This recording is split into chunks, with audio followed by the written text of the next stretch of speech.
हरे कृष्णा।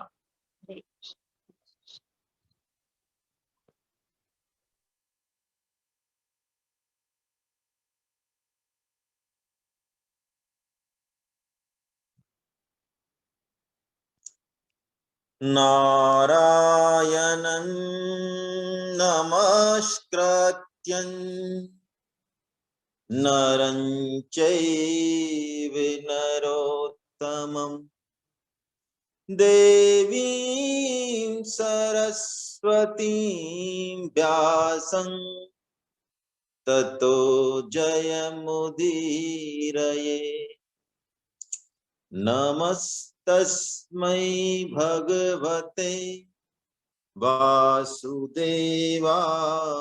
साक्षिणे येदं कृपया कस्मै व्याचचक्षे मुमुक्षवे। योगीन्द्राय नमस्तस्मै शुकाय ब्रह्मरूपिणे संसार सर्पदष्टं यो विष्णुरात्ममुचत् भवे भवे यथा भक्तिः पादयोस्तव जायते तथा कुरुष्व देवेशनाथस्त्वं नो यतः प्रभो कलेर्दोषनिधे राजन् नस्ति हि एको महात्मनः कीर्तनादेव कृष्णस्य मुक्तसंग परं व्रजे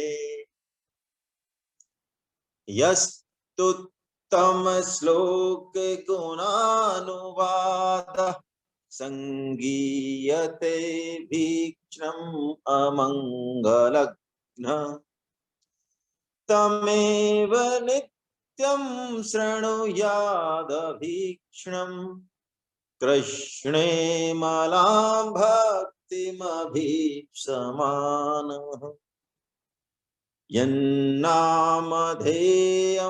म्रियमाणयातुरः पतन् स्खलन् वा विवशो घ्नन् पुमान् विमुक्तकर्मार्गल उत्तमां गतिं प्राप्नोति यक्षन्ति न तं कलो जन। श्रीमद्भागवतं पुराणममलं यद्वैष्णवानां प्रियं यस्मिन् पारमहंसमेकममलं ज्ञानं परं गीयते तत्र ज्ञानविराग भक्ति सहितं नैष्कर्म्यमाविष्कृतं तच्छृण्वन् विपठन् विचारन् परो भक्त्या विमुच्येत् नरः। यं ब्रह्मा वरुणेन्द्र रुद्रमरुतस्तुवन्ति दिव्यैस्तवैर्वेदैः साङ्गपदक्रमोपनिषदैर्गायन्ति यम सामगाः ध्यानावस्थिततद्गतेन मनसः पश्यन्ति यमयोगिनो यशान्तं न विदुः सुरासुरगणा देवाय तस्मै नमः। बिनु विश्वास भगति नहीं तेहि बिनु द्रवहीन राम कृपा बिनु सपने हूँ जीव न लहे विश्राम। आज धन्य मैं धन्य अति यद्यपि सब विधि निज जन जान राम मोहि संत समागम दी। बोल बाके बिहारी लाल की जय। आप सभी को पुनः वंदन। श्रीमद् भागवतम के 12वां स्कंद में सुखदेव जी का ज्ञानोपदेश पूरा हो गया है और परीक्षित जी महाराज परम गति को प्राप्त हो गए हैं और सूत जी और सौनक जी के बीच में जो कथा चल रही है, सुखदेव जी की कृपा और परीक्षित जी की परम गति को प्राप्त होने का आनंद वो मना रहे हैं और सौनक जी के कहने पर सूत जी वेदों का विभाग का वर्णन कर रहे हैं। कल हमने ऋग्वेद, सामवेद और यजुर्वेद, इनके पहले तो एक वेद, पहले तो हमने प्रणव देखा, प्रणव से भी पहले भगवान का जो अनाहत नाद है वो देखा, प्रणव आया, त्रिपदा गायत्री आई, गायत्री से फिर समस्त ये सब प्रकट हुआ, फिर एक ही वेद था, 4 वेदों में, 4 वेदों की भी फिर हजारों हजार जो है संहिताएं हुई। देखिए, वेद किसको कौन कौन सा वेद पढ़ाया, किसकी कौन कौन सी संहिताएं, शाखाएं बनी, आगे कितनी कितनी बनी, इन सब का वर्णन भी शास्त्र में है। इसका मतलब हमारा जो धर्म है, वेद उसका आधार है। यहां तक कहा जाता है कि भगवान की भगवत्ता को, अवतार जब लेते हैं भगवान, तो उसकी भगवत्ता को चेक करने का आधार भी वेद ही है। हाँ, इस बात को हम अच्छे से थोड़ा समझें, क्योंकि वेदों में सबका वर्णन है, सब कुछ, और वेदों को ही समझाने के लिए आगे हमारा आध्यात्मिक साहित्य इतना बड़ा, पुराण लिखे गए, उपनिषद लिखे गए, महाभारत लिखी गई, और भी संहिताएं लिखी गई, स्मृतियां लिखी गई, जितना भी हमारा साहित्य है वो सब वेद पर आधारित है। किस किस युग में भगवान कहाँ कहाँ कैसे कैसे अवतार लेंगे, उनका रंग क्या होगा, उनके जन्म कर्म दिव्य कैसे कैसे होंगे, इन सब का वर्णन भी है। इसीलिए यदि कोई युग में कोई अवतार वेद प्रणीत नहीं है, वेद के गुणों से मेल नहीं खाता है, तो उसे अवतार की संज्ञा नहीं दी जाती। जैसे मैं आपको एक बहुत सूक्ष्म बात बताऊं, गौतम बुद्ध जो हैं, उनको नास्तिक अवतार कहा जाता है भगवान का। क्या कारण है इसके पीछे? तत्समय, क्योंकि भगवान शंकराचार्य, देखिए ये समय की काल गणना है, इसमें कोई भी अपने मन से कुछ ऊंचा नीचा नहीं सोचे, है ना, पहले तो इस चीज को समझ लें। गौतम बुद्ध का जो अवतार है वो इसलिए है कि वेदों की व्याख्या को, वेदों में जो धर्म का तत्व है उसको ठीक से नहीं समझकर कर्म कांडों में हिंसा, बलि और कर्म कांड को ही प्रधान मान के अनाचार, है ना, अनीति का बहुत ज्यादा प्रचलन हो गया था। उसको रोकने के लिए बुद्ध अवतार है, उन्होंने वेदों का एक तरीके से उसके जो कर्म कांड था उसका खंडन किया, ताकि लोग शांति अहिंसा पर चल सकें। ठीक है, तो इसी कारण उनके अवतार को, क्योंकि वो वेदों के उसका खंडन किया था, इसलिए नास्तिक अवतार माना जाता है। नास्तिक और आस्तिक एक ही पक्ष के, एक ही सिक्के के 2 पहलू हैं ये, है ना। और जब बौद्धों में भी इसी तरह का अनाचार बढ़ गया, इसी तरह की हिंसा बढ़ गई, है ना, पाखंड बढ़ गया, तो भगवान शंकराचार्य जी ने अवतार लिया, उन्होंने बौद्ध मत का खंडन किया और वेदों की पुनर्प्रतिस्थापना की थी।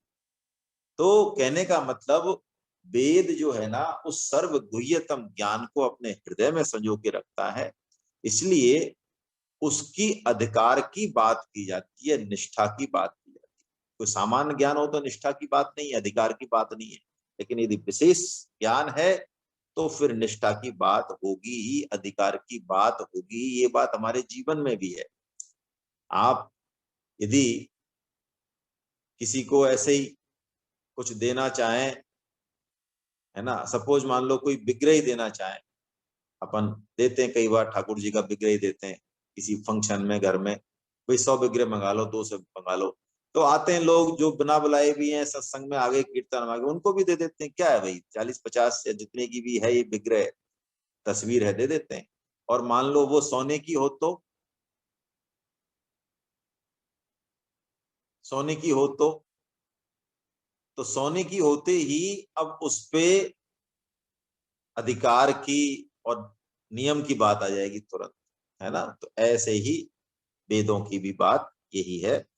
वेद के मंतव्य को भगवान खुद कहते हैं, बड़े बड़े विद्वान भी नहीं समझ सकते, है ना। इसलिए तो वेदों में से सार निकाल के भगवत गीता जो है भगवान ने प्रकट की, वेद व्यासी महाराज। आइए अब हम अथर्ववेद की शाखाएं और पुराणों के लक्षण आज जो है देखते हैं।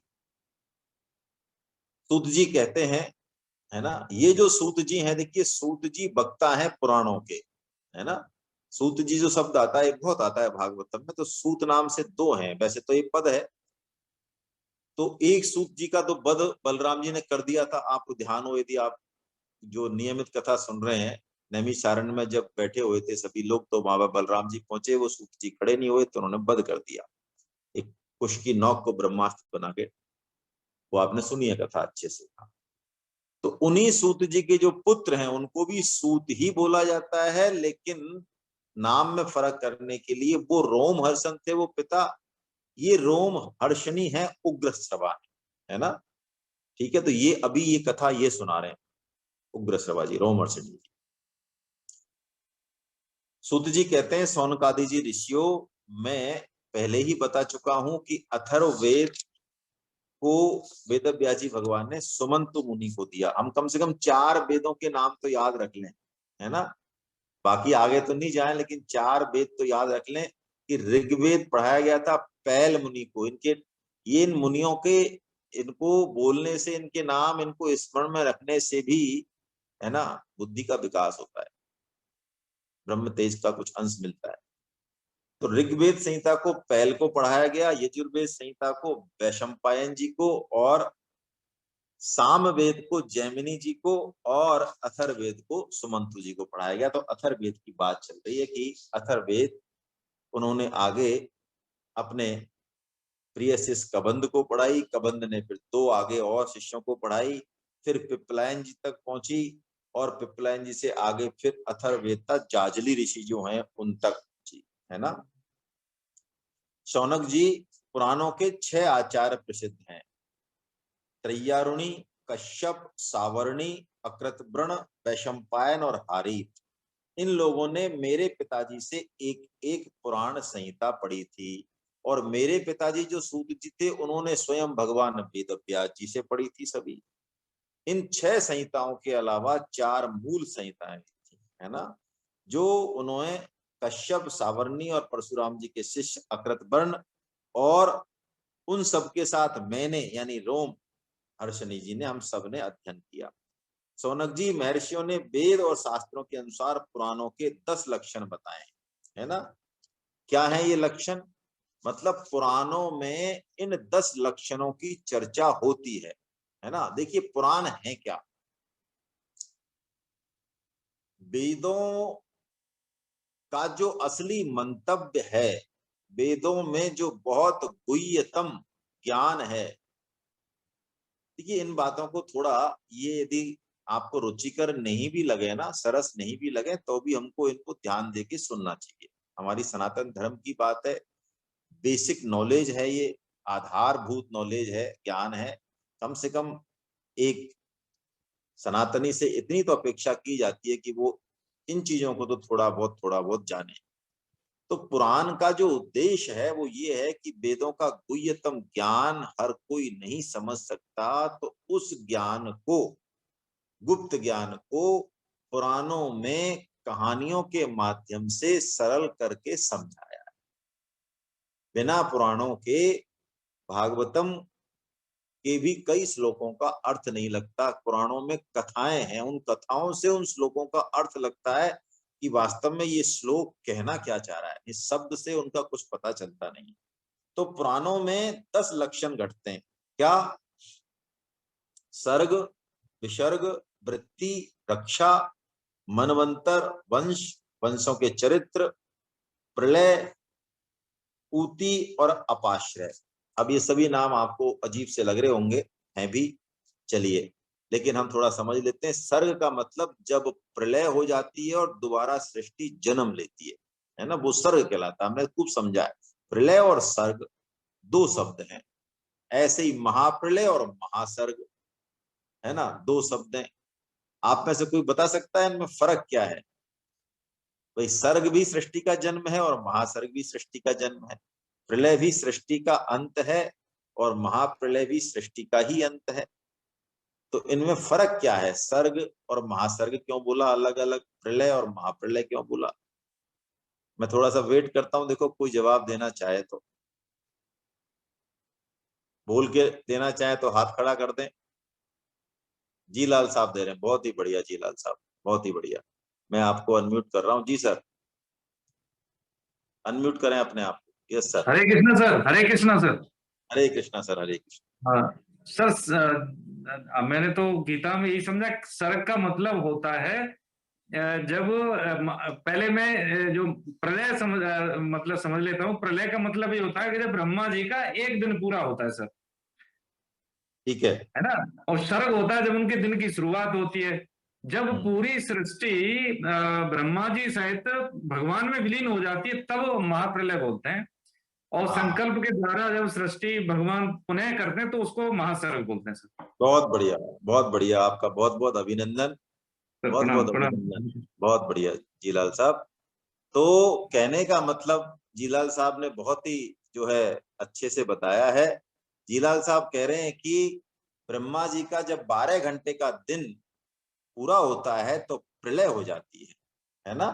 फिर जब 12 घंटे की रात पूरी होती है तो फिर सर्ग हो जाता है। ऐसे सर्ग और ये प्रलय चलते ही रहते हैं, चलते ही रहते हैं, चलते ही रहते हैं।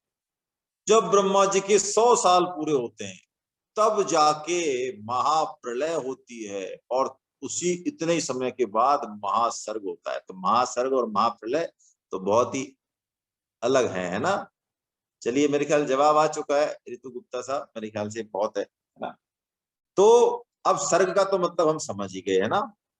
अब विसर्ग क्या है? देखिए, एक नया शब्द यहाँ आया है, उसको भी समझना चाहिए। विसर्ग क्या है? हमें ये समझना होगा कि ब्रह्मा जी जो है ना, कर्म संस्कारों के अनुसार किसको क्या योनि मिलेगी, उस तरह का विधान ब्रह्मा जी नहीं करते हैं। ब्रह्मा जी सृष्टि की रचना उस तरह से नहीं करते हैं। वो सांचे जो है ना, मूल काम भगवान करते हैं। बाकी उनके शरीर बनाना, उस सृष्टि को भौतिक रूप से करना, वो काम ब्रह्मा जी करते हैं। तो ये जो काम ब्रह्मा जी करते हैं इसको विसर्ग बोलते हैं, है ना। मूल काम तो भगवान करते हैं, एक तरह से सूक्ष्म और कारण जो है काम वो भगवान करते हैं, और स्थूल काम जो है ब्रह्मा जी करते हैं। ऐसा मोटा मोटा समझ लें हम, है ना। इसमें यही कहा गया है। वृत्ति क्या है? वृत्ति बोलते हैं जो हमारे जीवन निर्वाह की सामग्री है। हम कहते हैं क्या बिजनेस है भाई तुम्हारा, व्यापार करते हो, क्या करते हो, मतलब क्या है तुम्हारा, वृत्ति क्या है ना। उसको वृत्ति कहा, है ना। जीव की वृत्तियों के हालांकि विभाग करेंगे आगे। 3 वृत्तियां होती हैं, जागृत, स्वप्न और सुषुप्ति, और इनके अलावा भी होती है चौथी। जब जीव का बंधन खत्म हो जाता है उसको तुरीय अवस्था बोलते हैं, उसी को अपाश्रय कह देते हैं यहाँ पे, है ना। तो सर्ग हो गया, विसर्ग हो गया, वृत्ति हो गई, अपाश्रय हो गया। अब आता है रक्षा। भगवान जब अवतार लेते हैं तो धर्म की संस्थापना भी करते हैं, साधुओं की रक्षा भी करते हैं, बस उसी को रक्षा कहा है। विश्व रक्षा के लिए उनका अवतार होता है। अब एक आया मनवंतर। ये क्या है मनवंतर? है ना। मनवंतर क्या है, ये भी गीता में शायद आया तो है, इसका भी कोई जवाब देना चाहे तो बताए। साधक संजीवनी में तो है ये। अब आज आप ये नहीं सोचें आज ये कर क्या रहे हैं, कई लोग जो है भाग जाएं फिर कि ये तो प्रश्न पूछने लग गए, अब चलो यहाँ से, ये तो बस होगी कथा पूरी। चलिए, मैं जीलाल साहब को दोबारा जो है, कोई और हाथ खड़ा करना चाहे तो करें, नहीं मैं तो जीलाल साहब को फिर दोबारा अनम्यूट करूंगा। चलिए जीलाल साहब बताइए, आप अनम्यूट कीजिए अपने आप। हरे कृष्णा सर। हरे कृष्णा। सर 4 युगों का एक हो जाता है तब मनमंत्र होता है, जो 27वां ये मनमंत्र चल रहा है, आई थिंक ये 4 युगों का एक नहीं, ठीक है। क्षमा चाहता हूं सर, फिर मुझे ऐसे नहीं मुझे नहीं, नहीं मेरे को भी नहीं नहीं, बिल्कुल देखो, जहां तक मुझे लग रहा है, मुझे भी एकदम से अभी मैं तो भूल गया, मुझे लग रहा है जो 1000 चतुर्युगी है ना, 1000 आया। चतुर्युगी, उसका उसमें आप 14 का भाग दीजिए, है ना। 14 का भाग देंगे तो करीब 76 साल से कुछ अधिक निकलेगा। इतनी चतुर्युगी तक एक मनु होते हैं, ठीक है। इसका प्रलय और उससे मतलब नहीं है। 1000 चतुर्युगी में 14 मनु होते हैं, तो एक मनु का शासन हुआ 76 चतुर्युगी से कुछ ज्यादा। तो मनु होते हैं और उसमें उस मनवंतर में अलग से सब देवता होते हैं, इंद्र होते हैं, सप्तऋषि, ये सब अलग अलग होते हैं। इंद्र भी हमारे यहाँ अलग अलग हैं हर मनवंतर के, देवता भी अलग अलग हैं हर मनवंतर के, है ना।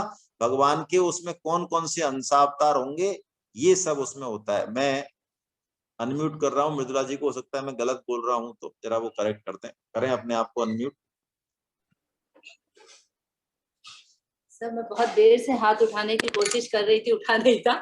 वो यही है जो 14 मनु में डिवाइड करते हैं, वो 76.75 जैसा 3/4 जैसा आता है एक मनु। और मेरे ख्याल से एक मनु से जो दूसरे मनु में चेंज हुआ, तो एक जो पूरा मनु का पीरियड है दैट इज मनवंतर। हाँ 14 मनु है, जैसे वो लेकिन 1000, मनु का आता है। वो तो बोल दिया, वो तो मैंने हाँ। बोल दिया, लेकिन 1000 चतुर्युगी का ही होता है ना। हाँ, उसी का डिवीजन होता है। बस ठीक है, इसमें थोड़ा सा मुझे कंफ्यूजन है, हल्का सा याद नहीं है। ठीक है ठीक है, बहुत अच्छा, बहुत बढ़िया। 1000 चतुर्युगी के ही हम 14 मनुओं में विभाग कर दें तो एक मनु का जो पीरियड है वो मनवंतर है, और उस मनु के अपना इंद्र, अपने देवता, अपने सप्तऋषि, अपने सब कुछ होते हैं, वो मनु कहलाते हैं ना, वो मनवंतर है। और ब्रह्मा जी से जितने राजाओं की सृष्टि हुई है, उस परंपरा को वंश कहते हैं, ये हम जानते हैं। उनके चरित्रों का नाम वंशानुचरित्र है, इसमें कोई बात नहीं है। और जो 4 तरह की प्रलय हमने पढ़ी, इनको संस्था कहते हैं। और एक जो लक्षण हेतु बताया, इस हेतु का मतलब है भगवान के अवतार का, या ये पुराण के अवतार का, या इस सब कथा का, इन सब का हेतु वास्तव में है क्या। इसका हेतु है जीव, खुद जीव, इसलिए हेतु को जीव कहते हैं।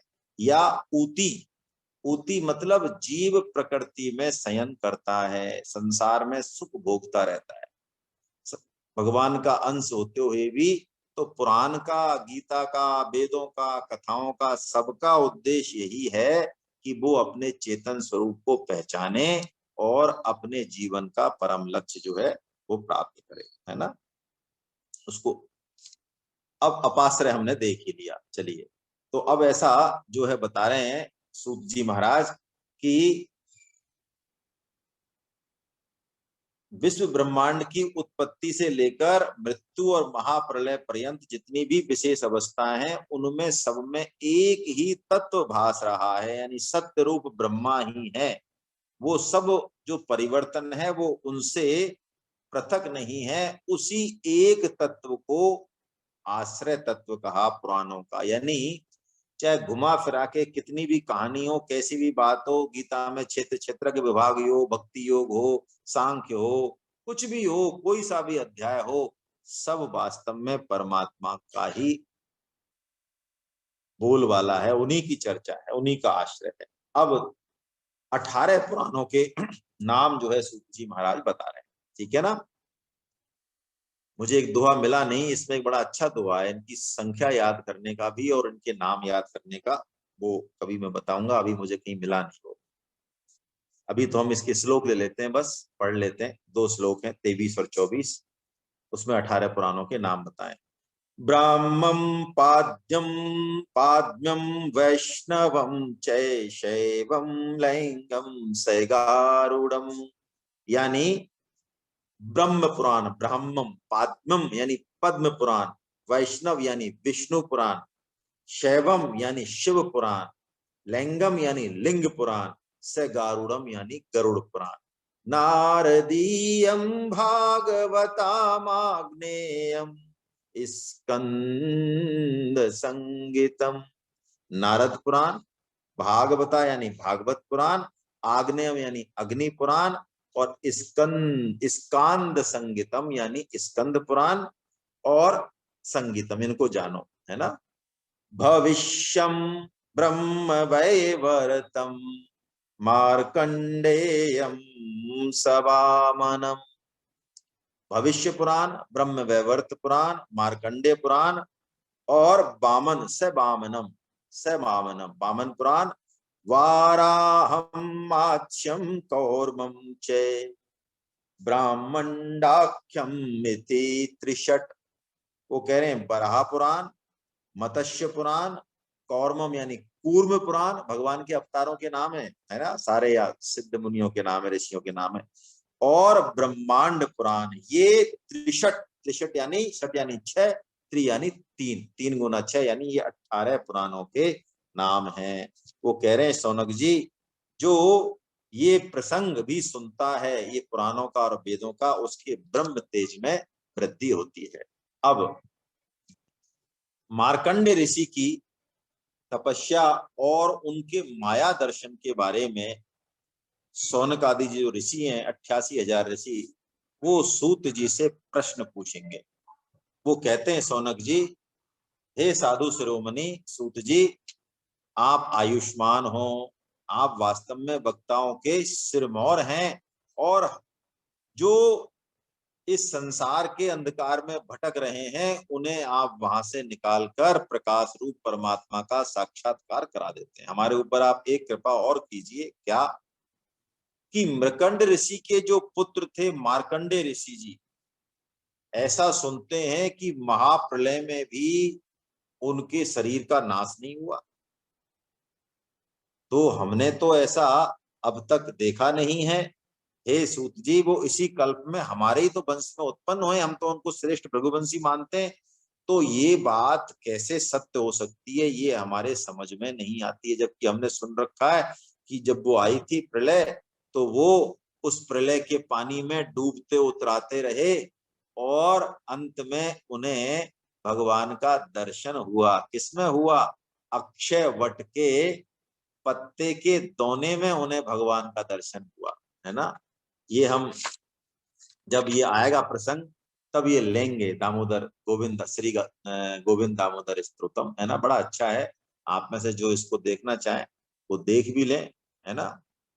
करार बिंदे पदार विंदम मुखार विंदे विनिवेशयन्तम बटाश्य पत्रश्य पुटे शयानम बालम मुकुंदम मनसा स्मरामि। ये श्री गोविंद दामोदर स्तोत्र बहुत ही प्यारा है। उस समय लेंगे जब माया के दर्शन कराएंगे भगवान मार्कंडे ऋषि जी को। तो वो कहते हैं कि हमारे मन में बड़ा संदेह है, सोनकादि जी पूछ रहे हैं, कृपया आप हमें सही बात बताएं। तो सूत जी ने कहा, सोनक जी आपने बड़ा सुंदर प्रश्न किया, इससे लोगों का भ्रम मिट जाएगा और मुझे भी बड़ा आनंद आ रहा है, क्योंकि इसमें भगवान नारायण की महिमा का वर्णन होगा, है ना। तो वो कहते हैं कि देखो सोनक जी, मृकंड ऋषि के जो पुत्र हुए मार्कंडे जी, उन्होंने विधि पूर्वक वेदों का अध्ययन किया और तपस्या करके वो ब्रह्म तेज से संपन्न हो गए। उन्होंने ब्रह्मचर्य व्रत ले लिया था, अखंड ब्रह्मचर्य व्रत। और उनके पास सिर्फ 3 चीजें, क्या? मृगचर्म काले का, कृष्णाजनम साक्ष्य सूत्रम कुशांशनियम वर्धये।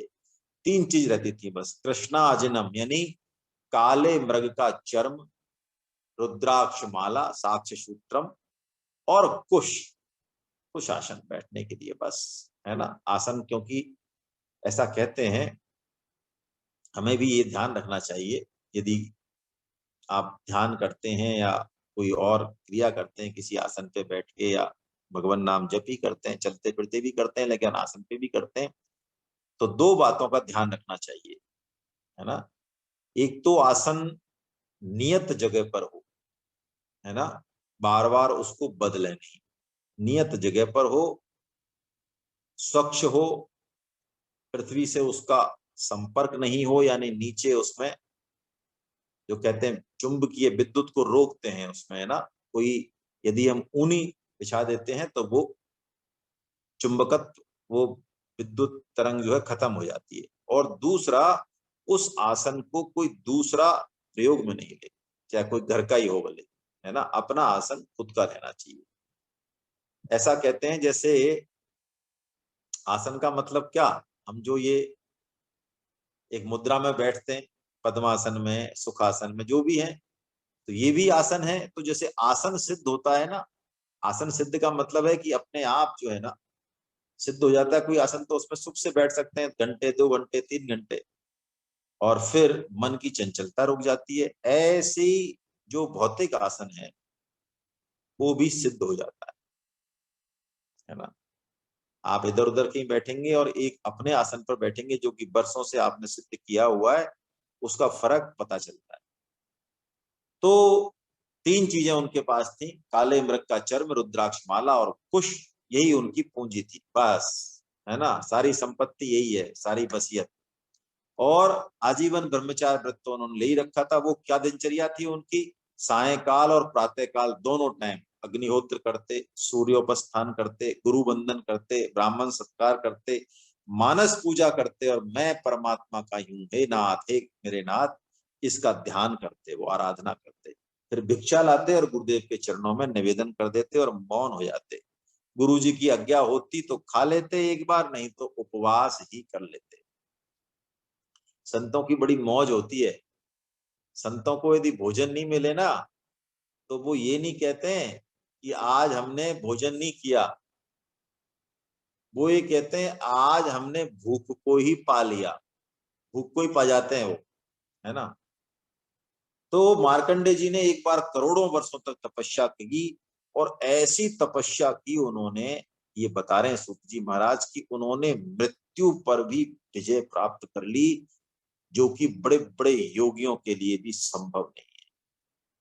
मार्कंडे जी की मृत्यु विजय को देखकर ब्रह्मा जी, भृगु, शंकर, दक्ष प्रजापति और सारे देवता पितर सब अत्यंत विस्मित हो गए।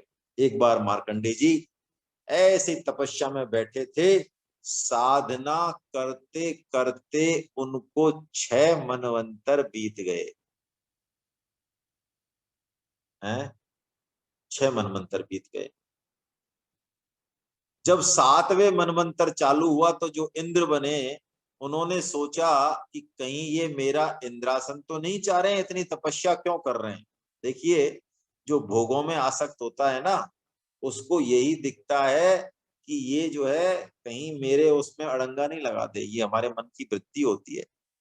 जैसे आप मिठाई के बड़े शौकीन हैं और आपने मिठाई कहीं छुपा रखी है, कोई आए तो आपको ऐसा ही खटका लगा रहता है, कहीं ये मेरी मिठाई को खाने तो नहीं आ रहा है ना, मेरे को अकेली खानी है। तो उस इंद्र ने क्या किया, उनकी तपस्या को नष्ट करने के लिए कामदेव को आदेश दिया। और मार्कंडे जी का जो आश्रम है वो हिमालय में है, जहां पर लिख रहे हैं पुष्पभद्रा नाम की नदी बहती है उत्तर की ओर, तो और फिर चित्रा नाम की एक शिला है, और उसी शिला पर आश्रम, बड़ा पवित्र आश्रम है, हरे भरे वृक्ष हैं, वृक्षों के झुरमुट में स्थान स्थान पर पुण्यात्मा ऋषिगण निवास कर रहे हैं, है ना। पशु पक्षी एक से एक सुंदर कुहू कुहू कर रहे हैं, मतवाले मोर नाच रहे हैं। बड़ा अच्छा मतलब आश्रम का वर्णन है। देखिए हिमालय में आज भी, हिमालय का मामला, हम हिमालय को जानते हैं। हमसे कोई पूछे ना आप हिमालय को जानते हैं, हाँ जानते हैं, लेकिन जानना भी कई स्तरों पर होता है। हिमालय में आज भी ऐसे विलक्षण योगी हैं जिनको सैकड़ों सैकड़ों हजार साल हो गए हैं। ऐसा कोई आश्चर्य की बात नहीं है। वृंदावन में आपको ऐसे संत आज भी मिलेंगे, जैसे उड़िया बाबा थे, है ना, बर्फानी बाबा। उनको ये नहीं पता कितने शताब्दी बीत गई उनको हिमालय में तपस्या करते करते, और वो हिमालय में जाएं तो वो दिखने वाले नहीं है। ऐसी विलक्षण गुफाएं हैं कि उनमें हमारे जैसे सामान्य व्यक्तियों का प्रवेश नहीं है। ना तो वहां पहुंच भी जाए उन गुफाओं के द्वार पे भी, तो ना तो गुफा दिखे और ना वो ऋषि दिखे। ऐसा हिमालय है ना। जो वहां जानते हैं कभी कभार कह देते हैं तो पता चलता है कहीं कुछ मिलता है संतों के श्रीमुख से। तो इंद्र ने भेजा कामदेव को, तो कामदेव ने पहले तो वायु भेजी। वायु ने बड़ी मंद सुगंध, फिर वसंत, बसंत ऋतु आ गई, यानी कामदेव का जो माहौल है वो बन गया। कामदेव के पास अस्त्र रहता है, कौन सा, धनुष रहता है, उसमें वो 5 बाण रखता है कामदेव। कामदेव का जो है ना मामला, वो बहुत ऊंचा है। वो एक बाण नहीं है उसके पास, वो 5 बाण एक साथ छोड़ता है। इसको हम अपने ऊपर घटाएं, कामदेव का जो है ना, वो धनुष से 5 बाण छोड़ता है। क्या छोड़ता है 5 बाण, कौन कौन से? शोषण, दीपण, सम्मोहन, तापन और उन्मादन। थोड़ी सी भी यदि एंट्री दे दी ना कामदेव भगवान को, तो वो सारी तपस्या को, सारे निश्चय को चकनाचूर करके और जो कराना चाहेंगे वो करा ही लेंगे। तो उनको तो मेन दरवाजे से ही जो है प्रणाम कर देना चाहिए कि प्रभु पधारो, आप तो यहीं से ही पधारो, बस हो गए दर्शन, बहुत है अब, है ना, दूर। यानी देखना नहीं है, दिख जाए तो कोई समस्या नहीं है, देखना नहीं है। देखाना, जिसको भी देखा, जहां भी खतरा है, आप समझ रहे हैं, सोशल मीडिया मान लें चाहे भौतिक जगत में मान लें, यदि देखा, मुड़ मुड़ के देखा, तो बस अब कामदेव के 5 बाण चलेंगे और चकनाचूर होगा मामला, है ना। तो प्रणाम। देखो कामदेव कैसे घुसते हैं, इसकी एक मैं आपको कथा सुनाता हूं बड़ी अच्छी। कि एक व्यक्ति जो है, ये कहीं रेगिस्तान की बात थी, तो वो झोपड़ी बना के रहता था। तो एक दिन बड़ा तूफान आया, तूफान आया और मिट्टी उड़ने लगी। वो अपने झोपड़ी में आराम से लेटा हुआ था, तो अचानक उसको खटखट सुनाई दी अपने दरवाजे पे। तो उसने देखा, भैया क्या है, कौन है? तो देखा तो एक ऊंट था। तो उसने पूछा, भाई बोलो कि साहब देखो मैं कितना परेशान हूं, बताइए आप, है ना, मैं कितना परेशान हूं। बाहर इतनी तेज धूल उड़ रही है, मेरी आंखों में घुसी जा रही है, तो मेरे को जरा आप इस मुंह को थोड़ा सा अंदर यदि कर लेने दें, है ना, तो आपकी बड़ी कृपा हो। तो उस व्यक्ति ने कहा, चलो वैसे तो मैं सो रहा था, पर चलो आप कर लो फिर मुंह, ठीक है। अब उसने मुंह किया। थोड़ी देर बाद उसने जो है गर्दन अंदर चालू की। उसने कहा, भैया ये क्या कर रहे हो आप? उसने कहा, मेरी गर्दन जो है ना, गर्दन पे भी इतनी तेज धूल आ रही है कि मेरी गर्दन, अब ये तो भी हमारे शरीर की तो कोई दिक्कत नहीं है, लेकिन गर्दन तो मुझे कम से कम बचानी है ना, इसलिए मैं गर्दन आगे कर दी उन्होंने। जब गर्दन आगे कर दी, थोड़ी देर बाद उन्होंने 2 पैर अंदर कर दिए आगे। तो उस व्यक्ति ने कहा, भैया कर क्या रहे हो आप? मैं सो रहा हूँ। कि सो रहे हो तो जगह नहीं है अंदर? कि जगह नहीं है, जगह तो हो जाएगी, थोड़ा सा उठ के बैठ जाओ आप। अब उसके स्वर में जो है ना, अब उसके स्वर में रिक्वेस्ट थोड़ी है कोई। काम के स्वर में पहली सीढ़ी पे तो रिक्वेस्ट रहेगी, बाद में रिक्वेस्ट नहीं रहेगी, ये समझे इस बात को। उसने कहा, आप बैठ जाओ, सो इतनी देर से सो रहे हो तो क्या हुआ, बैठ जाओ, बैठ के जगह निकल ही जाएगी। मैं तो अंदर आगे आ जाऊं, मैं 2 पैर से कम मैं थक गया, मेरे शरीर में दर्द हो रहा है, गर्दन आ गई और 2 पैर भी अंदर आएंगे तो ठीक रहेगा मेरे। अब वो क्या करे, अब वो इस स्थिति में नहीं है कि हाँ ना करे। देखो आप, अब स्थिति पलट गई है, अब वो हाँ का इंतजार नहीं कर रहा है, हो गया काम, 2 पैर लिया है। और 2 पैरों के बाद तो कुछ देर बाद वो पूरा ऊंट ही अंदर आ गया, और वो भाई साहब जो थे उनको तो ये काम का हाल है। ये पक्की बात है, यदि कोई साधक है तो वो काम को जो भगवान कह रहे हैं गीता में, उसको प्रथम स्तर पर तो रोक सकता है। फिर भी 3 स्टेज बताई है भगवान ने, है ना, काम की। द्वितीय और तृतीय पर नहीं रोकेगा। तो अब उन्होंने 5 बाण छोड़े, और पुंजिक स्थिला नाम की एक अप्सरा है, अप्सराओं में सर्वश्रेष्ठ कहते हैं इनको। वो पुंजिक स्थिला अप्सरा उनको जो है अपने हाव भावों से नाना तरीके से क्रीड़ा करके और लुभाने लगी। इसमें बहुत वर्णन है, उसको तो हम प्रणाम करते हैं। पुंजिक स्थिला का जो वर्णन है, ऐसे प्रकरणों को प्रणाम कर लेना चाहिए। शास्त्र में भी यदि आए ना, क्योंकि हम साधक हैं, शास्त्रों में भी, क्योंकि जिन्होंने लिखे हैं वो तो काम क्रोध और लोभ से परे हैं, है ना। हम उस वर्णन को सुनेंगे भी, पढ़ेंगे तो भी समस्या पैदा हो सकती है। तो सौनक जी, मार्कंडे मुनि अपरिमित तेजस्वी थे। काम और बसंत आए तो इसलिए थे कि उनकी तपस्या को नष्ट कर दें, लेकिन मार्कंडे जी मुनि पर कोई फर्क नहीं पड़ा, और वो उनकी तपस्या के तेज से अब जलने लगे। और जलने लगे तो वो अब उनको भागने के अलावा कोई और रास्ता नहीं बचा। सूत जी महाराज कहते हैं, जैसे बच्चे कई बार सोए हुए सांप को जगा देते हैं, और वो सांप जब करता है तो उनको भागना पड़ता है, ऐसे ही मार्कंडे जी की तपस्या के प्रभाव से वो सब पुंजिक स्थिला और सब कामदेव और जितने भी थे, सब सेना जो है कामदेव की, वो भाग गई।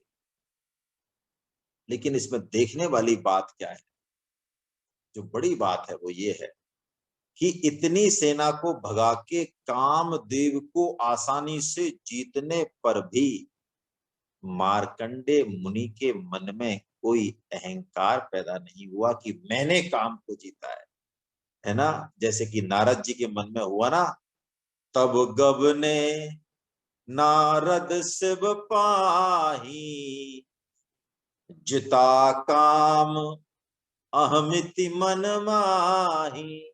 नारद जी ने भी जीता था काम को, लेकिन काम को जीतने के बाद उनके मन में आएगा कि अरे, ये काम ने पूरी दुनिया को त्रस्त कर रखा है, त्रिलोकी को, बड़े बड़े ऋषि मुनियों को, लेकिन इस काम ने मेरा कुछ नहीं बिगाड़ पाया। एक काम जिता काम अहम इति मन माही, बस इसी अहम से उनका पतन हो गया।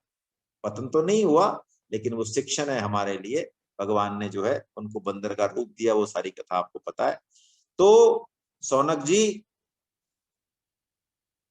मार्कंडे जी की इस भाव को देखकर, उनके निरंकार को देखकर भगवान नर और नारायण स्वयं प्रकट हुए उनके सामने, और उनके मनोहर रूप को देखकर भगवान का मुख कमल, 4 भुजाएं, मृग चर्म, हाथों में कुश, भगवान भी बस ऐसे ही प्रकट हुए। मार्कंडे मुनि ने देखा भगवान के साक्षात स्वरूप नर नारायण ऋषि पधारे हैं। वो बड़े आदर भाव से उठकर खड़े हुए एकदम से, और धरती पर दंडवत लौटकर उन्होंने प्रणाम किया। उनको भगवान के दिव्य दर्शन से इतना आनंद हुआ कि उनका रोम रोम, उनकी इंद्रियां, मन, सब आनंद के समुद्र में मानो गोता खाने लगा। शरीर पुलकित हो गया, उनको नेत्रों में उनके आंसू उमड़ आए, और आंखों से वो उन्हें आंसुओं के कारण पूरी तरह से देख भी नहीं सके। बस खड़े रहे हाथ जोड़ के, और ऐसा लग रहा था मानो कि वे भगवान का आलिंगन कर लेंगे। नमस्कार नमस्कार नमस्कार, बस वो इतना ही बोलते रहे, है ना। इसके बाद जब थोड़ी स्थिति नॉर्मल हुई तो उन्होंने आसन पर बिठाया नर और नारायण, हैं भगवान श्री कृष्ण और अर्जुन पधारे। फिर चरण पखारे उनके, अर्घ लिया, चंदन धूप माला पूजा की और स्तुति की। बड़ी प्यारी स्तुति है। वो कह रहे हैं, हे भगवान, मैं अल्पज्ञ जीव भला आपकी अनंत महिमा का कैसे वर्णन करूं। आपकी प्रेरणा से ही संपूर्ण प्राणियों में प्राण शक्ति का संचार होता है। वाणी में, मन में, सब में बोलने की, सोचने विचारने की शक्ति भी आपसे ही आती है। आप ही तो सबके प्रेरक हैं, लेकिन परम स्वतंत्र होते हुए भी आप भक्तों के प्रेम में बंधे हुए हैं। प्रेम बंधन, त्रिलोकपति होते, है ना। जो आपके चरण कमलों की शरण ले लेता है उसको फिर काल कर्म जनित क्लेश स्पर्श भी नहीं कर सकते। आप प्रेमियों की रक्षा के लिए, है ना, कई तरह के जो है हर योनि में आप अवतार लेते हैं प्रभु। औरों की तो बात ही क्या है, स्वयं ब्रह्मा भी मृत्यु से भयभीत रहते हैं क्योंकि उनकी आयु भी तो 2 प्रार्ध की है। इसीलिए आपके चरण कमलों की शरण ग्रहण करने के अलावा जीव के पास कोई और उपाय है ही नहीं, यही श्रेष्ठ है ना। हे जीवों के परम सुहृद प्रभु, यद्यपि सत्व रज और तम ये आप ही की मूर्ति हैं, यानी ब्रह्मा विष्णु और महेश, फिर भी बहुत अच्छी बात कह रहे हैं जो हमें शायद गुणत्रय विभाग में नहीं मिली पढ़ने को, फिर भी साधक को अपना कल्याण करना है तो उसे सत्वमयी मूर्ति का ही आश्रय लेना चाहिए, वही शांति प्रदान करती है ना। यदि वो रजोगुनी और तमोगुनी भगवान के रूपों को अपनाएगा तो फिर उसके दुख और मोह में वृद्धि होगी, है ना। आपके पांचरात्र सिद्धांत जो उन्होंने नारद जी को दिया है उसके अनुसार भी आपके अनुयायी विशुद्ध सत्व को ही आपका श्री विग्रह मानते हैं, उसी से नित्य धाम वैकुंठ की प्राप्ति होती है। हे भगवान, आप अंतर्यामी हैं, सर्वव्यापक हैं, शुद्ध स्वरूप हैं, जगत गुरु हैं, परम आराध्य हैं, समस्त लौकिक और वैदिक वाणी आप ही के अधीन है, आप ही वेद मार्ग के प्रवर्तक हैं। मैं आपके इस युगल स्वरूप नरोत्तम, नरों में उत्तम नर और नारायण को प्रणाम करता हूं। हे प्रभु, वेदों में आपका साक्षात्कार कराने वाला वो ज्ञान पूर्ण रूप से विद्यमान है जो आपके स्वरूप के रहस्य को प्रकट करता है। आप लीला विहारी हैं, है ना। तो जैसा आप अवतार ग्रहण करते हैं वैसा ही जो है आप लीला करते हैं। वास्तव में तो आप इन सबसे परे हैं। हे पुरुषोत्तम, मैं आपकी वंदना करता हूँ। ऐसा कह के मार्कंडे जी ऋषि जी ने स्तुति पूरी की। अब कल ही ले पाएंगे। मार्कंडे जी भगवान से एक बड़ी विलक्षण बात कहते हैं जो बहुत कम मिली है, ये है तो सही। क्या कहते हैं? वो कहते हैं प्रभु सब कृपा है आपकी, सब बात है, लेकिन ये माया जो है ना अच्छे अच्छों को नहीं छोड़ती। ब्रह्मा विष्णु शंकर बड़े बड़े ऋषि मुनि, तो मैं आपकी माया के दर्शन करना चाहता हूं। तो कल माया के दर्शन भगवान कराएंगे और फिर गोविंद दामोदर स्तोत्रम का भी पाठ होगा, है ना। कल ही कराएंगे भगवान, आज भगवान की इच्छा है नहीं भाई, क्या करें। हरे कृष्ण हरे कृष्ण हरे कृष्ण हरे कृष्ण। मैंने आपको गोदान के लिए निवेदन किया था, उसमें मैंने दोनों आपको मैसेज दिए हैं। जड़खोर गौशाला का भी ऑनलाइन पेमेंट का मैसेज दिया है और एक पथमेड़ा गौशाला का भी दिया है। आप जहां भी चाहें करा सकते हैं। फिर भी यदि किसी को कोई समस्या है ऑनलाइन में, तो मैंने उसमें आदरणीय हरिराम गुप्ता जी का, जो बहुत बड़े गौसेवक हैं, भक्त हैं, उनका नंबर दिया है। उनको निसंकोच आप फोन कर सकते हैं। वो आपके घर से भी चेक या कैश जो भी आप चाहें या जो और भी कोई व्यवस्था है वो घर बैठे भी करा सकते हैं। उनको कोई समस्या नहीं है। वो आप फोन करेंगे तो वो राजी होते हैं उनका सेवा करके, है ना। कुछ लोगों ने शुरू कर भी दिया है, मुझे मैसेज भी हैं। बाकी सब आप अपनी क्षमता के अनुसार अवश्य जो है दान करें। मैं राजेंद्र शर्मा साहब को अनम्यूट कर रहा हूँ, वो कुछ कहना चाह रहे हैं।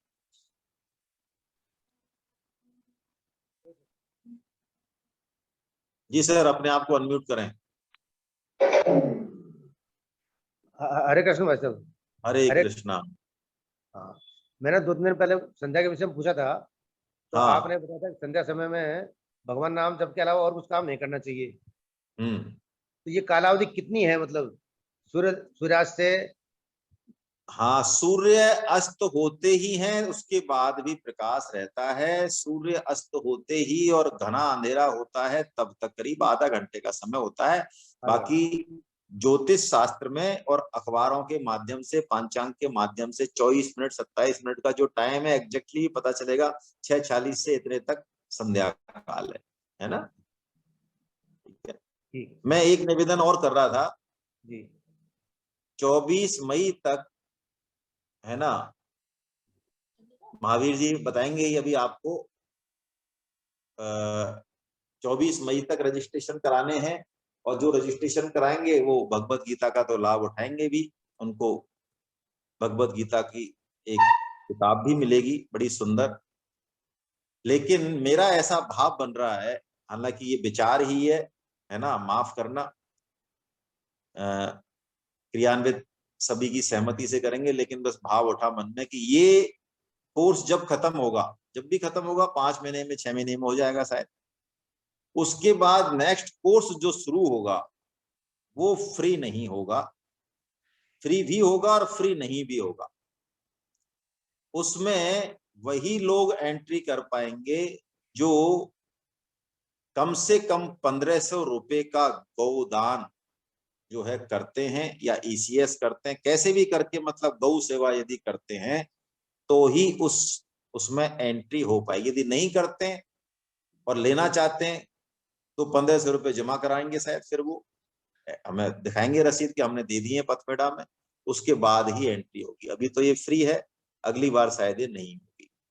मैं रस्तोगी साहब को अनम्यूट कर रहा हूं।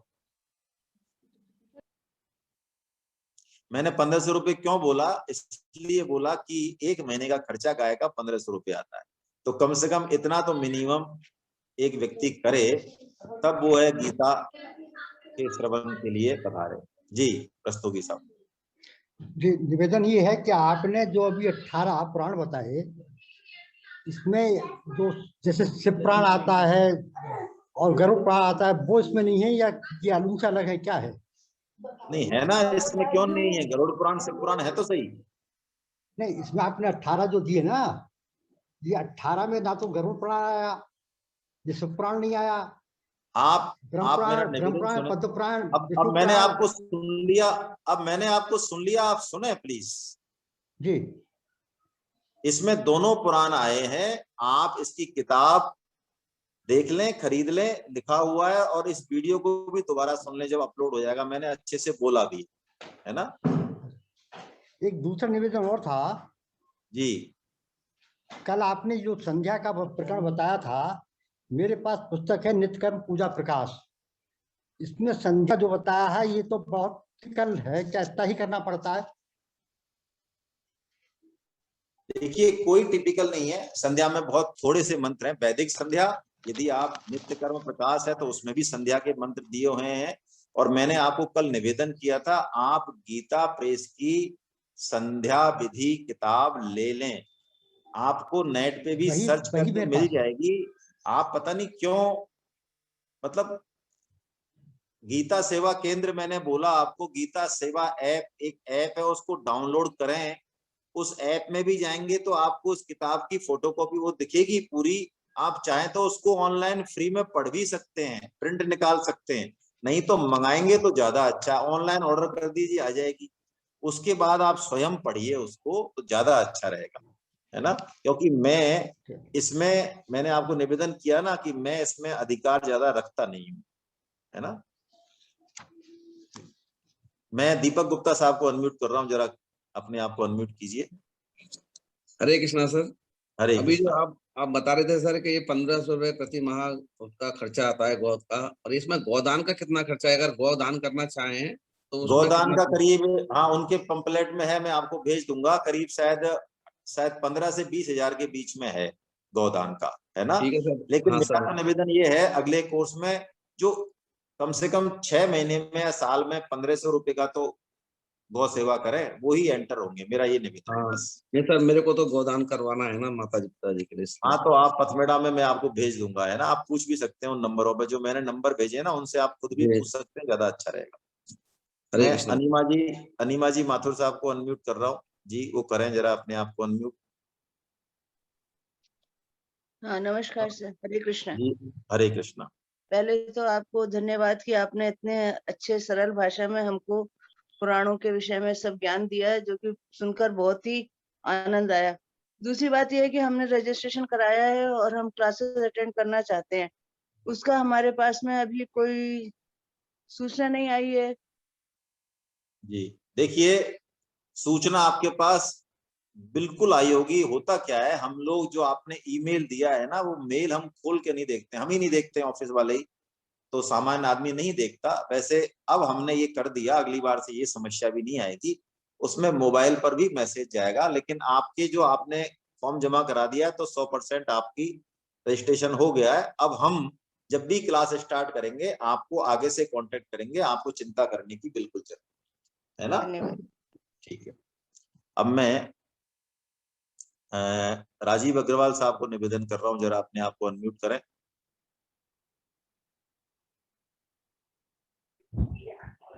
हरे कृष्णा सर। हरे कृष्णा सर, मैंने अभी स्क्रीन पे देखा श्री एस.के. वर्मा जी ने आपसे कुछ गोदान के सिलसिले में पूछा है, तो कृपया उनको बता दें। वो नए साधक हैं, लखनऊ के हैं, तो शायद उन्होंने चैट में कुछ लिखा है कि 1500 रुपए कैसे दान कर सकते हैं, तो शायद आपके देखने में तो नहीं आया। 1500 रुपए। अच्छा चलिए, जिन्होंने वर्मा साहब को मैसेज जा रहा है या नहीं जा रहा है ये वाला क्लास का? सर मैं उनको भेजता हूँ, भागवतम का मैं भेजता हूँ, तो भागवतम ज्वाइन करते हैं। आप बताइए, आपको जी मैसेज क्या है? उसमें बड़ा स्पष्ट रूप से लिखा हुआ है, लिंक दिया हुआ है ऑनलाइन, जहां जी। भी करना चाहे वो। इसमें कौन सी नहीं, बड़ी बात है? मैं उनको भेज दूंगा लिंक, लेकिन उन्होंने चैट में इसमें लिखा था भी आपके चैट में, तो मैंने कहा कहीं आपने हाँ, तो नजर ना उसको किया। आप बता दीजिए, मैं नहीं जी पढ़ पाता हूँ चैट कई बार, जी उनको आप जी जी बता दीजिएगा, वो ऑनलाइन जी जाके पेटीएम से, फोन पे से, जिससे भी चाहें जो है वो कर दें। जी बहुत अच्छा है, आप कृपया जी ये सेवा कर दीजिएगा, है ना। जी हरे जी। हरे कृष्ण, हरे कृष्ण। मैं अब ममता अग्रवाल जी को अनम्यूट कर रहा हूँ। हेलो। हरे कृष्णा। हरे कृष्ण प्रभु जी, पिछली बार हमने 11,000 दान किए थे गौशाला में, पचमेड़ा में, तो उसकी रसीद अभी तक नहीं आई हमारे पास। आप पूछ लें फोन करके। अच्छा, तो फोन नंबर फिर अब कहाँ हाँ, मिलेगा? उसमें है ना, जो मैंने मैसेज दिए हैं उनके पास अच्छा पूरा अच्छा, रिकॉर्ड है, ट्रांसपेरेंसी है, पारदर्शिता है।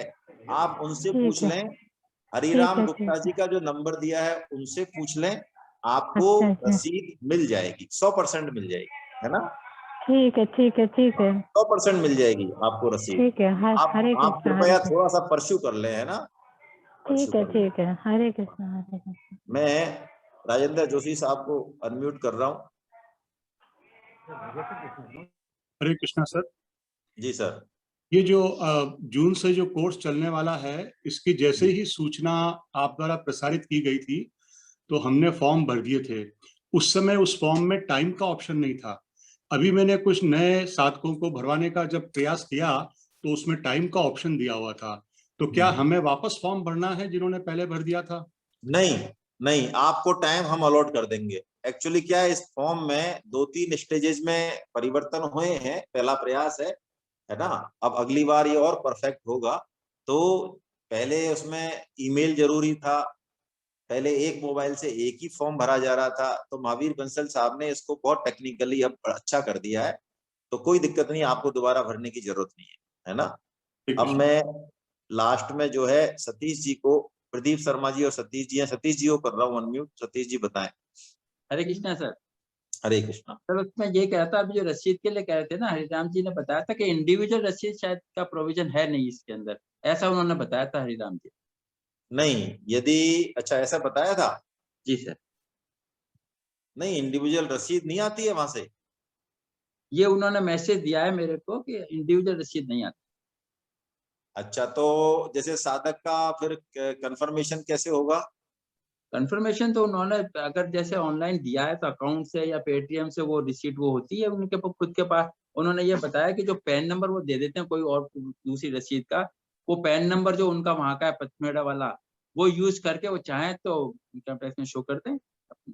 भाई ये देखो, बताया। मेरे तो जो है ना, अब ऐसे 11,000 की, ऐसे एक मेरे ईसीएस की तो रसीद वो देते हैं, मतलब ऐसे वो नहीं देते पथमेड़ा वाले। उनकी जो जयपुर में जो उनका वो है ना, वो जी सर। साल भर का एक साथ रसीद मेरे को तो बिना मांगे ही वो देते हैं, हर बार हर साल देते हैं वो, है ना। मेरे को तो कभी भी चूक नहीं हुई पिछले कई सालों से।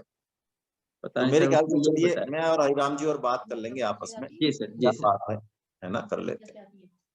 प्रदीप शर्मा साहब जरा अपने आप को अनम्यूट करें।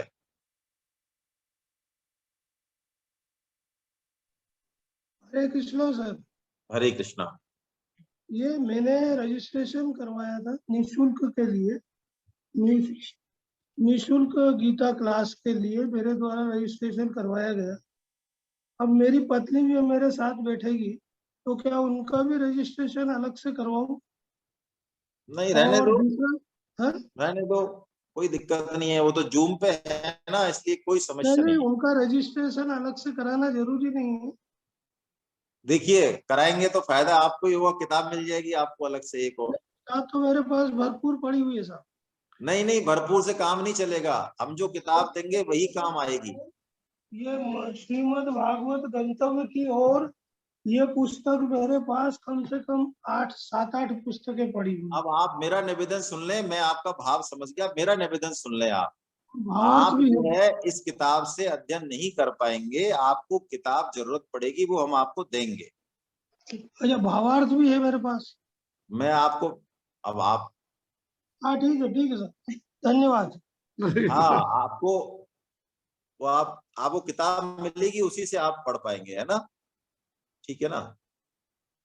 तो आप करा दे, कराना चाहें तो कोई दिक्कत नहीं। अब मैं महावीर बंसल साहब को जरा निवेदन कर रहा हूँ, कुछ कहना चाहें तो बंसल साहब। हरे कृष्णा सर। हरे कृष्णा। बंसल साहब को फोन भी किया था मैंने आपको, परंतु वो फोन उठाया नहीं। कल शाम को मेरे द्वारा बंसल साहब को फोन भी किया गया था, पर कल शाम को शायद वो बिजी थे, उन्होंने उठाया नहीं। हरे कृष्णा सर। हरे कृष्णा। आपसे क्षमा चाहूंगा सर, हो सकता है मेरे से मिस हो गया, और नॉर्मली फोन में सबका उठाता हूँ, आपका मिस हो गया, मैं क्षमा चाहता हूँ सर। हरे कृष्णा।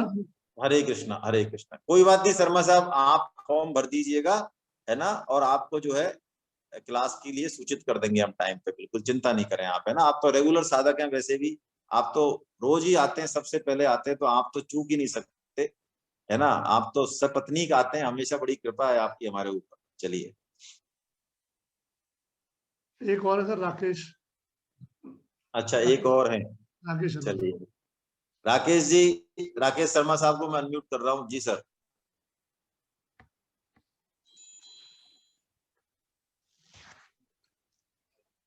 आवाज आ रही है सर? अब आ रही है सर जी। आप म्यूट हो गए फिर? आप फिर म्यूट हो गए राकेश जी। एक बार, अब मैं कहूं जब दबाना, बस एक बार दबाना, मैं कहूं तब दबाना, अभी मत दबाना। अब दबाइए। हरे कृष्णा। हरे कृष्णा। मैं ये कह रहा था कि हमने रजिस्ट्रेशन नहीं करा रखा, हमारे पास में साइट भी नहीं है, मेरे को तो भारत भूषण जी हैं वो भेज देते हैं, इस वजह से मैं देख लेता हूँ ये, तो मेरे पास में लिंक भी नहीं है। जी, तो क्या मैं अब रजिस्ट्रेशन करा सकता हूँ? हाँ, 24 मई तक खुले हुए हैं। अच्छा, 24 तो मई तक आप करा सकते। भारत भूषण जी से लिंक ले लूं मैं? हाँ, उनसे लिंक ले लें आप। यदि मेरा नंबर भी नोट कर लें, मुझे आप डायरेक्ट यदि भेज देंगे तो मैं आपको डायरेक्ट लिंक भेज दिया करूंगा जोड़ के, है ना? क्या नंबर है सर?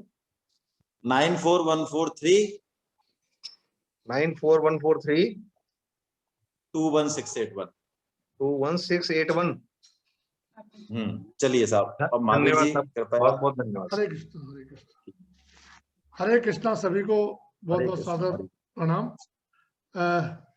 बस एक बात कहने की इच्छा हो रही थी मेरे को कि हम लोग सत्संग बड़े आनंद से हम लोग सुनते हैं, लेकिन कुछ क्रियान्वयन में भी होना चाहिए।